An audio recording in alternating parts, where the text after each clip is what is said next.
ان للمتقین عند ربهم جنات النعیم، یقیناً خدا ترس لوگوں کے لیے ان کے رب کے ہاں نعمت بھری جنتیں ہیں۔ یقیناً خدا ترس۔ مکے کے بڑے بڑے سردار مسلمانوں سے کہتے تھے کہ ہم کو یہ نعمتیں جو دنیا میں مل رہی ہیں یہ خدا کے ہاں ہمارے مقبول ہونے کی علامت ہیں، اور تم جس بدحالی میں مبتلا ہو یہ اس بات کی دلیل ہے کہ تم خدا کے مغضوب ہو، لہذا اگر کوئی آخرت ہوئی بھی جیسا کہ تم کہتے ہو تو ہم وہاں بھی مزے کریں گے اور عذاب تم پر ہوگا نہ کہ ہم پر۔ اس کا جواب ان آیات میں دیا گیا ہے۔ افنجعل المسلمین کالمجرمین ما لکم کیف تحکمون ام لکم کتاب فیہ تدرسون ان لکم فیہ لما تخیرون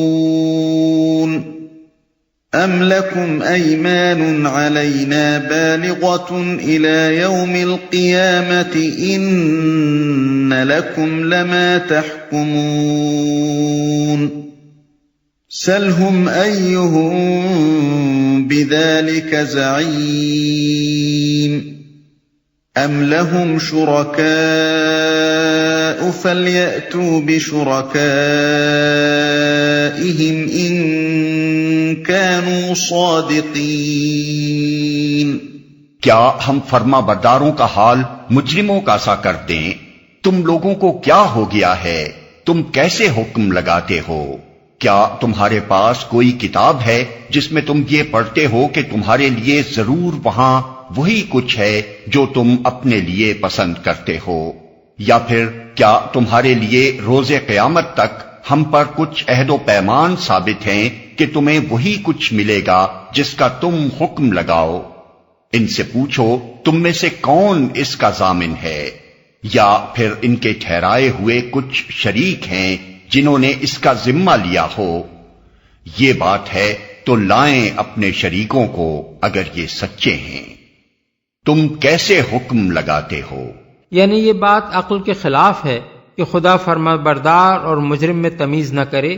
تمہاری سمجھ میں آخر کیسے یہ بات آتی ہے کہ کائنات کا خالق کوئی اندھا راجا ہے جو یہ نہ دیکھے گا کہ کن لوگوں نے دنیا میں اس کے احکام کی اطاعت کی اور برے کاموں سے پرہیز کیا، اور کون لوگ تھے جو اس سے بے خوف ہو کر ہر طرح کے گناہ اور جرائم اور ظلم و ستم کرتے رہے۔ تم نے ایمان لانے والوں کی خستہ حالی اور اپنی خوشحالی تو دیکھ لی، مگر اپنے اور ان کے اخلاق و اعمال کا فرق نہیں دیکھا اور بے تکلف حکم لگا دیا کہ خدا کے ہاں ان فرما برداروں کے ساتھ تو مجرموں کا سا معاملہ کیا جائے گا اور تم جیسے مجرموں کو جنت عطا کر دی جائے گی۔ کتاب یعنی اللہ تعالی کی بھیجی ہوئی کتاب۔ کون اس کا ضامن ہے؟ اصل میں لفظ زعیم استعمال ہوا ہے۔ کلام عرب میں زعیم اس شخص کو کہتے ہیں جو کفیل یا ضامن یا کسی قوم کی طرف سے بولنے والا ہو۔ مطلب یہ ہے کہ تم میں سے کون آگے بڑھ کر یہ دعویٰ کرتا ہے کہ اس نے اللہ سے تمہارے لیے ایسا کوئی عہد و پیمان لے رکھا ہے؟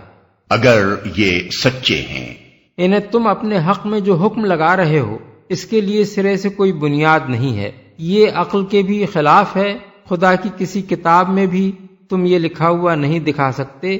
تم میں سے کوئی یہ دعویٰ بھی نہیں کر سکتا کہ اس نے خدا سے ایسا کوئی عہد لے لیا ہے، اور جن کو تم نے معبود بنا رکھا ہے ان میں سے بھی کسی سے تم یہ شہادت نہیں دلوا سکتے کہ خدا کے ہاں تمہیں جنت دلوا دینے کا وہ ذمہ لیتا ہے۔ پھر یہ غلط فہمی آخر تمہیں کہاں سے لاحق ہو گئی ہے؟ یوم یکشف عن ساق ویدعون الی السجود فلا یستطیعون خاشعة ابصارهم ترهقهم ذلة وقد كانوا يدعون الى السجود وهم سالمون۔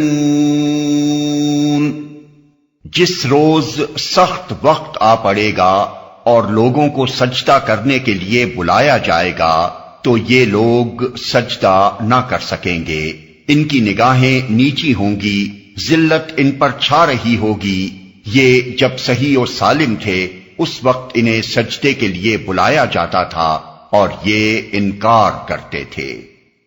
وقت آ پڑے گا، اصل الفاظ ہیں یوم یکشف عن ساق، یعنی جس روز پنڈلی کھولی جائے گی۔ صحابہ اور تابعین کی ایک جماعت کہتی ہے کہ یہ الفاظ محاورے کے طور پر استعمال ہوئے ہیں۔ عربی محاورے کے مطابق سخت وقت آ پڑنے کو کشف ساق سے تعبیر کیا جاتا ہے۔ حضرت عبداللہ بن عباس نے بھی اس کے یہی معنی بیان کیے ہیں اور ثبوت میں کلام عرب سے استشہاد کیا ہے۔ ایک اور قول جو ابن عباس سے اور ربیع بن انس سے منقول ہے، اس میں کشف ساق سے مراد حقائق پر سے پردہ اٹھانا لیا گیا ہے۔ اس تعویل کی روح سے معنی یہ ہوں گے کہ جس روز تمام حقیقتیں بے نقاب ہو جائیں گی اور لوگوں کے اعمال کھل کر سامنے آ جائیں گے۔ یہ انکار کرتے تھے۔ اس کے معنی یہ ہیں کہ قیامت کے روز اعلان اس بات کا مظاہرہ کرایا جائے گا کہ دنیا میں کون اللہ تعالیٰ کی عبادت کرنے والا تھا اور کون اس سے منحرف تھا۔ اس غرض کے لیے لوگوں کو بلایا جائے گا کہ وہ اللہ تعالیٰ کے حضور سجدہ بجا لائیں۔ جو لوگ دنیا میں عبادت گزار تھے وہ سجدہ ریز ہو جائیں گے، اور جن لوگوں نے دنیا میں اللہ کے آگے سر نیاز جھکانے سے انکار کر دیا تھا ان کی کمر تختہ ہو جائے گی۔ ان کے لیے یہ ممکن نہ ہوگا کہ وہاں عبادت گزار ہونے کا جھوٹا مظاہرہ کر سکیں، اس لیے وہ ذلت اور پشیمانی کے ساتھ کھڑے کے کھڑے رہ جائیں گے۔ فَذَرْنِي وَمَن يُكَذِّبُ بِهَذَا الْحَدِيثِ سَنَسْتَدْرِجُهُم مِّنْ حَيْثُ لَا يَعْلَمُونَ وَأُمْلِي لَهُمْ إِنَّ كَيْدِي مَتِينٌ۔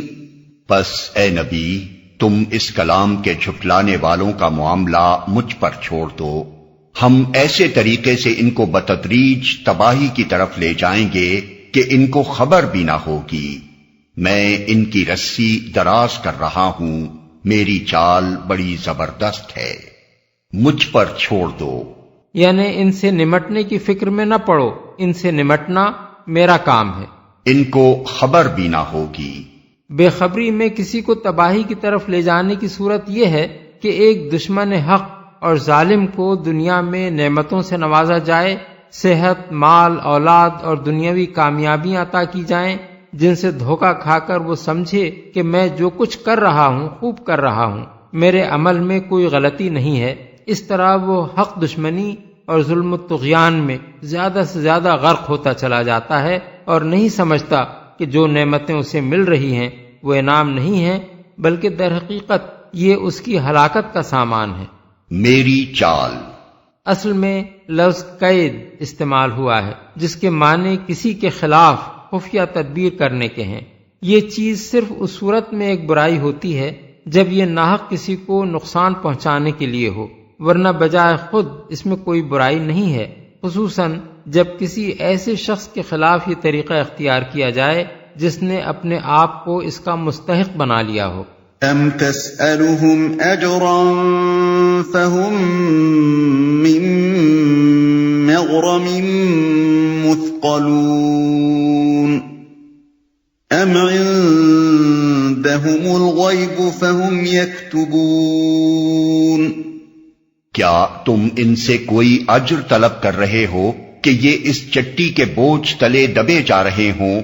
کیا ان کے پاس غیب کا علم ہے جسے یہ لکھ رہے ہوں، دبے جا رہے ہوں؟ سوال بظاہر رسول اللہ صلی اللہ علیہ وسلم سے کیا جا رہا ہے، مگر اصل مخاطب وہ لوگ ہیں جو آپ کی مخالفت میں حد سے گزرے جا رہے تھے۔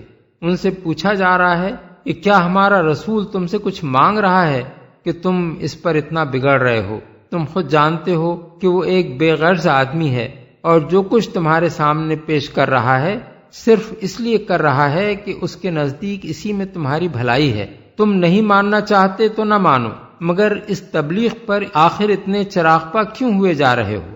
لکھ رہے ہوں۔ یہ دوسرا سوال بھی بظاہر رسول اللہ صلی اللہ علیہ وسلم سے ہے، مگر دراصل آپ کے مخالفین اس کے مخاطب ہیں۔ مطلب یہ ہے کہ کیا تم لوگوں نے پردہ غیب کے پیچھے جھانک کر دیکھ لیا ہے کہ یہ رسول فی الواقع خدا کا بھیجا ہوا رسول نہیں ہے، اور جو حقیقتیں یہ تم سے بیان کر رہا ہے وہ بھی غلط ہیں، اس لیے تم اس کو جھٹلانے میں اتنی شدت برت رہے ہو۔ فاصبر لحكم ربك ولا تكن كصاحب الحوت إذ نادى وهو مكظوم لولا أن تداركه نعمة من ربه لنبذ بالعراء وهو مذموم فاجتباه ربه فجعله من الصالحين۔ بس اپنے رب کا فیصلہ صادر ہونے تک صبر کرو اور مچھلی والے یونس علیہ السلام کی طرح نہ ہو جاؤ جب اس نے پکارا تھا اور وہ غم سے بھرا ہوا تھا، اگر اس کے رب کی مہربانی اس کے شامل حال نہ ہو جاتی تو وہ مذموم ہو کر چٹیل میدان میں پھینک دیا جاتا۔ آخر کار اس کے رب نے اسے برگزیدہ فرما لیا اور اسے صالح بندوں میں شامل کر دیا۔ صبر کرو، یعنی وہ وقت ابھی دور ہے جب اللہ تعالیٰ تمہاری فتح و نصرت اور تمہارے ان مخالفین کی شکست کا فیصلہ فرما دے گا۔ اس وقت کے آنے تک جو تکلیفیں اور مصیبتیں بھی اس دین کی تبلیغ میں پیش آئیں انہیں صبر کے ساتھ برداشت کرتے چلے جاؤ۔ مچھلی والے کی طرح نہ ہو جاؤ، یعنی یونس علیہ السلام کی طرح بے صبری سے کام نہ لو جو اپنی بے صبری کی وجہ سے مچھلی کے پیٹ میں پہنچا دیے گئے تھے۔ رسول اللہ صلی اللہ علیہ وسلم کو اللہ کا فیصلہ آنے تک صبر کی تلقین کرنے کے بعد فوراً ہی یہ فرمانا کہ یونس علیہ السلام کی طرح نہ ہو جاؤ خود بخود اس بات پر دلالت کرتا ہے کہ انہوں نے اللہ کا فیصلہ آنے سے پہلے بے صبری سے کوئی کام کیا تھا جس کی بنا پر وہ عتاب کے مستحق ہو گئے تھے۔